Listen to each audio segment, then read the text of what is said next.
नीट paper फुटीचे धागेदोरे आता नांदेडपर्यंत पोहोचलेले आहेत। आपण सध्या आहोत नांदेडच्या विद्युत नगर या भागामध्ये। आपण पाहू शकतो की याच बिल्डिंगमध्ये कदम कुटुंबीय राहतात।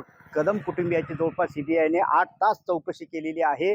एकंदरीत पाहिलं तर कदम कुटुंबियांमधील एक विद्यार्थिनी आहे, ती त्या विद्यार्थिनीसाठी पेपर 5 लाख रुपयांना विकत घेतल्याची प्राथमिक माहिती समोर येत आहे। सीबीआयचं पथक काल दिवसभर या ठिकाणी होतं। जवळपास 8 तास सीबीआयच्या पथकाने या कदम कुटुंबियाची चौकशी केलेली आहे। आणि ही जी विद्यार्थिनी होती तिला 120 मार्क पडायचे, परंतु तिने पुण्यामध्ये 15 दिवसाचं प्रशिक्षण घेतलं आणि त्यानंतर त्या विद्यार्थीला जवळपास 560 मार्क मिळालेले आहेत। आणि त्यानंतर या या चौकशीमध्ये कदम कुटुंबियांचं नाव समोर आलेलं आहे। आणि आता सीबीआय या प्रकरणाची कसून चौकशी करत आहे आणि यामध्ये अजून काय माहिती समोर येते का, आणि यामध्ये अजून कोण कोण असणार हे पाहणं महत्त्वाचं ठरणार आहे।